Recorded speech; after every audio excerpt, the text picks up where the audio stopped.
We normally build a dam to hold water back and store it for use in water supply, irrigation, hydropower, or flood control.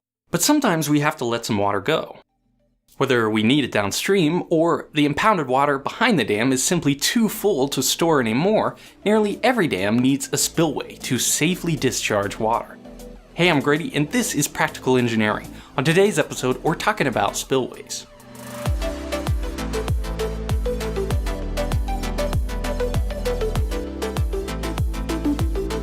This episode is sponsored by Skillshare. More on that later.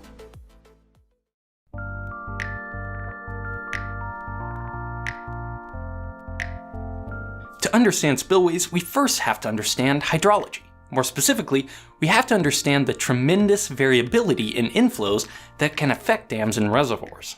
Designing a dam would be simple if rainfall and snowmelt were consistent throughout the year.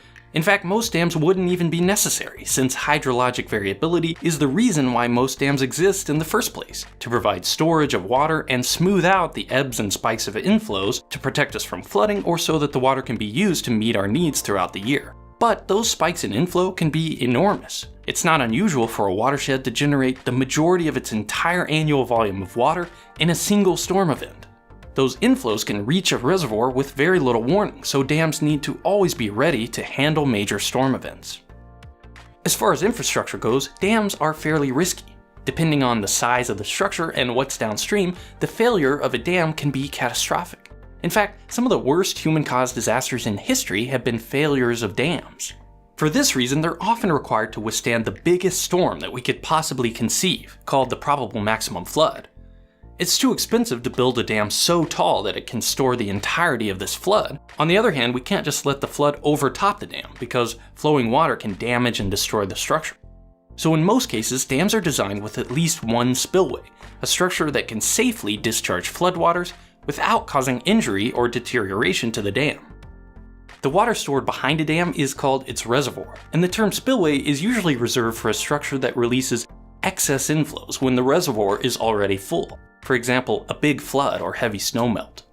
This distinguishes spillways from other structures that provide releases from reservoirs, like intakes that serve pump stations and penstocks that serve hydro turbines. Because of the variability in inflows, many large dams have two or more spillways. The smaller one is called a principal or service spillway that passes normal inflows when the reservoir is full, and the other one is called the auxiliary or emergency spillway that only engages during extreme events.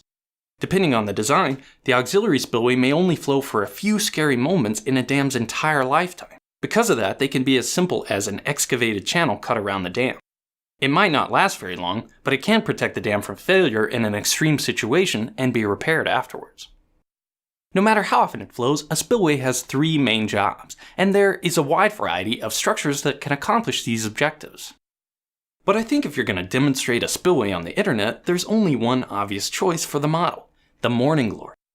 This is a type of drop shaft spillway that has enchanted the internet with crazy vortex photos, and I built a model of one here in my shop so we can use it to discuss the basic functions of a spillway. And the first basic function is the most obvious: to manage the water level in a reservoir. A morning glory is in a class of spillways we call uncontrolled. In general, they're set and forget. There are no gates or moving parts to manage. They regulate the reservoir simply by existing. If it gets too high, the water flows out and the pool goes down. If the pool is below the crest, no water is released and the level goes up as precipitation makes its way into the reservoir. Most uncontrolled spillways are weirs, which I covered more in a previous video. A weir is simply a structure that allows water to pass over its crest. The morning glory acts like a circular weir at first, but as the water level goes up, the bell mouth chokes and the behavior changes. This type of spillway is used in narrow canyons where there isn't much room for a more conventional overflow. Uncontrolled spillways normally need to be pretty big to handle even the largest storms that a reservoir might face without any moving parts. That can get expensive quick, so an alternative can be to use controlled spillways with different types of gates.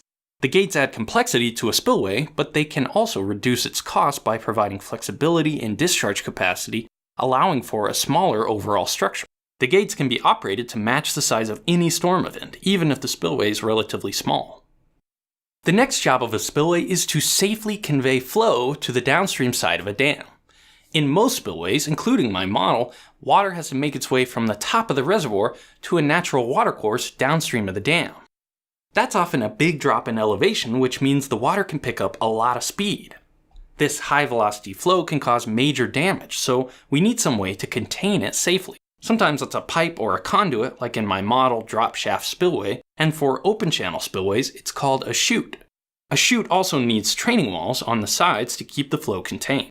Both spillway conduits and chutes are often made of concrete because it's one of the only materials strong enough to resist the damaging forces of the high velocity flow. That leads me to the final objective of a spillway, energy dissipation.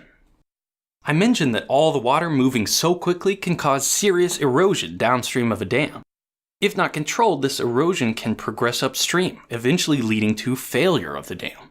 So all spillways need a way to dissipate hydraulic energy and slow down the flow before releasing it into a natural watercourse. For large spillways, this is often accomplished in a structure called a stilling basin that forces a hydraulic jump to occur. This is another topic I covered in a previous video, so check that out if you want to learn more. For smaller spillways, the dissipation can be simpler, like rock riprap, or even just letting the flow plunge into a deep pool like I'm doing here in my garage. Once most of the hydraulic energy is lost, the water can safely travel downstream without causing damage.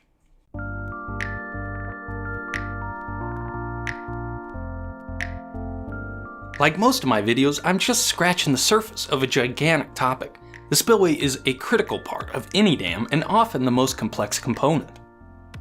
Designing a spillway usually requires a team of engineers performing structural, geotechnical, electrical, mechanical, hydrologic, and hydraulic analysis to get it right. Also, we can safely discharge water from a reservoir during a high inflow event when there's no more room to store it. Thanks to Skillshare for sponsoring this video. As I record this, Practical Engineering is about to cross the 1 million subscriber mark, which is really exciting for me. Besides the awesome fans, I think a big part of the channel's success has been that I'm constantly trying to learn new skills and improve the quality of these videos. One of the ways I do this is through Skillshare, an online learning community for creators with more than 25,000 classes in design, business, and more. Premium membership at Skillshare gives you unlimited access to high-quality classes from experts working in their fields to help you gain new skills and live your best life. One that I'm watching right now is by Simon Sinek about how to make presentations more interesting and compelling. Getting tips and tricks from a successful presenter like Simon is invaluable to me, and there's nowhere else you can find content like this online.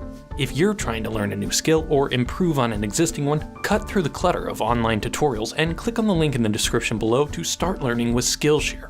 The first 500 people to sign up will get a 2-month free trial. Thank you for watching, and let me know what you think.